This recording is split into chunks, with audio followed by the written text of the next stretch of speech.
Good evening. Sarawak is targeting the launch of the first nanosatellite using CubeSat technology by 2030, thus positioning the state on a new path in the development of a high-tech ecosystem based on chips, satellites, geolocation data, and real-time artificial intelligence AI grid. Sarawak Premier Dato' Patinggi Tan Sri Dr. Abang Abdul Rahman Zohari, Tun Dato' Abang Openg, said the target is part of the state's direction to master future technology, which is increasingly dependent on AI, semiconductors, and real-time data management capabilities. According to him, CubeSat-based nanosatellite technology has the potential to enable Sarawak to develop its own satellite constellation to obtain Earth images, geolocation data, and strategic information that can be utilized in various development sectors. I'm telling you, I took the risk to set up SMD. And I took the risk, our target by 2030, hopefully, we can launch our first satellite.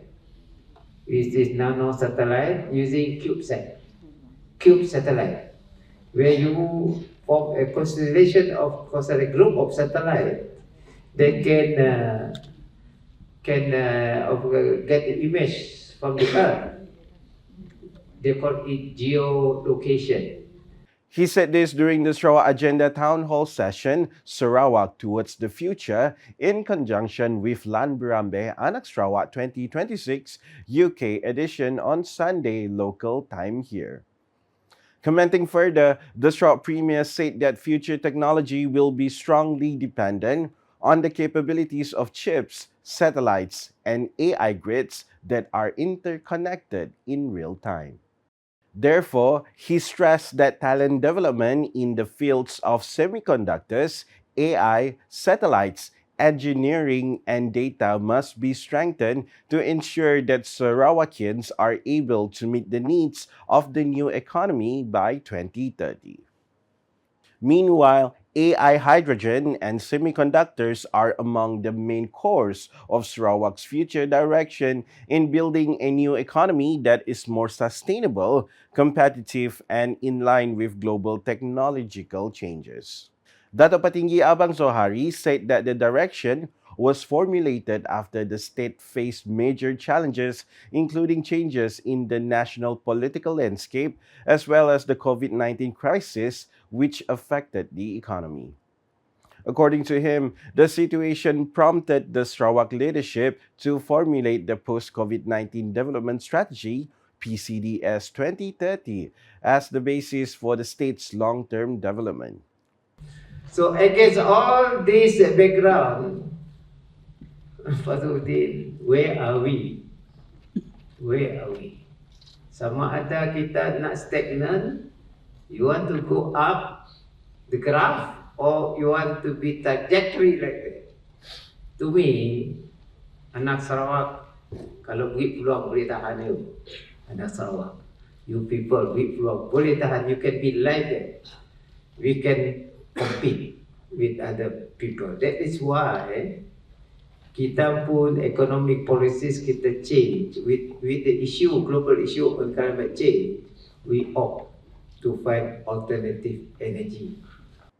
Commenting on the direction of the economy, Dato Patinggi Abang Zohari stressed that Sarawak no longer intends to depend on the oil economy, but instead explore a new economy based on technology and sustainable resources.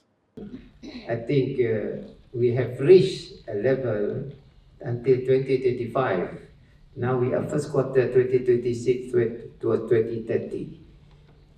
We have achieved so far, but 2030, I think we can achieve what we have set out under PCDS, inshallah. He also added that Sarawak has advantages in energy resources including hydro, solar, biomass, and gas that can be utilized sustainably. In the field of semiconductors, the Sarawak Premier stressed the importance of chip development as the foundation for future technology. Two strategic priorities that will determine Sarawak's future are strengthening the economy based on brain power and strengthening global relations to open up new opportunities at the international level. The Sarawak Premier stressed that Sarawak cannot continue to depend on limited natural resources such as oil and gas, but instead needs to shift to an economy based on knowledge and innovation. He also stressed the importance of prudent financial management, including the establishment of the Sarawak Sovereign Wealth Fund, which has now reached 8.6 billion ringgit as of last year and will not be touched for 20 years as a guarantee of long-term economic stability.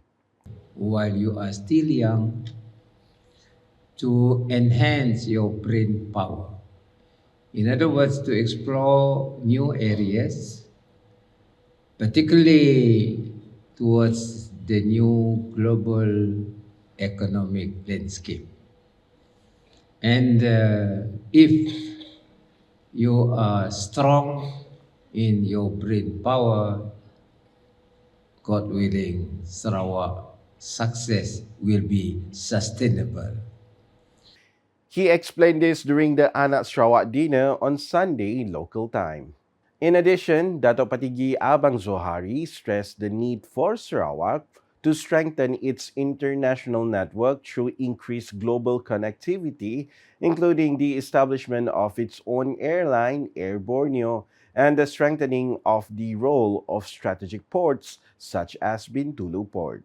The move is seen as crucial in positioning Sarawak as a strategic hub that connects trade routes between the West and the East, especially in the context of ASEAN's economic growth and the changing landscape of green technology. The Sarawak Premier also stressed the state's high potential in the production of green energy such as green methanol, which is expected to be the future fuel for the global shipping industry. The governor of Sarawak, Tunpin Sri Dr. Wan Junaidi Tuanku Jaffa, and his wife, Toh Puan Dato Patinggi Fauzah Muhammad Sanusi, spent time engaging with the local community during a friendly visit to Sebuyau on Sunday morning. The program, which began as early as 7 a.m., started with a breakfast session with local residents, community leaders, and government officials. Before the breakfast session commenced, Sarawak Minister for Utility and Telecommunication and Sebuyau Assemblyman Datuk Sri Julaihi Narawi, who was also in attendance, presented a commemorative souvenir to Tunpin Sri Dr. Wan Junaidi as a token of appreciation for his official visit to the Sebuyau district. Accompanied by Dato Sri Julaihi, the couple also interacted with the local community and took the time to visit stalls and food outlets around Sebuyau town.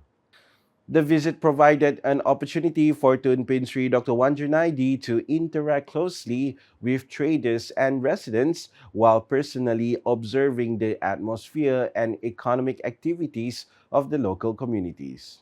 Throughout the session, he had the chance to exchange greetings and listen to the community's views regarding current developments in the district.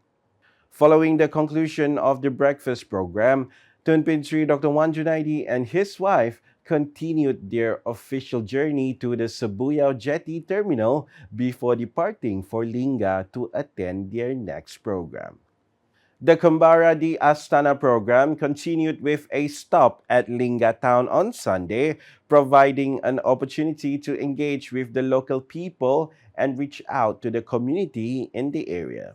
Tunpin Sri Dr. Wan Junaidi and Toh Puan Dato Patinggi Fauzia arrived at the Lingga town jetty at 10:20 a.m.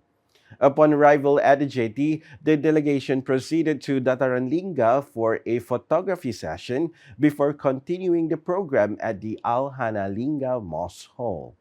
At the hall, Tunpin Sri Dr. Wan Junaidi and Toh Puan Fauzia spent time visiting exhibition counters and signing a family portrait of the late Temenggong Abang Bohari Abang Zen as a symbol of appreciation for local historical heritage. The program was also enlivened by a short video presentation resulting from research by researchers from University Technology Mara, UITM Kota Sumarahan, regarding the Lingga Banting Kingdom, which forms part of the early history of government formation in the area. During the same ceremony, the former Temenggung Abang Bohari presented a heritage manuscript to Tunpin Sri Dr. Wan Junaidi as an effort to preserve local historical treasures. Also taking place was the presentation of a replica check worth 20,000 ringgit from Astana Negeri Sarawak to the Al-Hana Lingga Mosque. The program then continued with a lunch session with the local community before the delegation departed at 12:30 p.m. The Randau Community Program, organized by the Sarawak Public Communication Unit, UKAS, continues to serve as an important platform in disseminating government information to the people, particularly in rural areas. Deputy Minister for Urban Planning, Land Administration and Environment, Dato' Len Talif Saleh, said the program provides an avenue for various agencies to disseminate information directly to the community. He said the ground engagement approach is more effective in ensuring information reaches the grassroots level, including longhouse communities. He said this when officiating the closing of the program at the Kampong Selalang Community Hall on Sunday. He added that programs like this also provide exposure to the various forms of assistance offered by ministries and government agencies, including opportunities in the economic and welfare sectors. According to him, there are numerous government assistance channels that can be utilized. However, the primary challenge lies in ensuring that the information reaches the people in a comprehensive manner. Dato' Len said the role of community leaders and local leaders is crucial as a bridge between the government and the people, particularly in ensuring that no group is left behind in receiving information or assistance.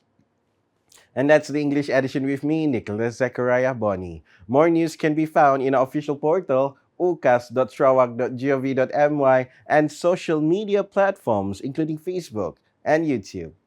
We conclude tonight's UKAS Bulletin with the Anak Sarawak dinner at Manchester on Sunday local time. #Saluran Informasi Rakyat. Have a good night.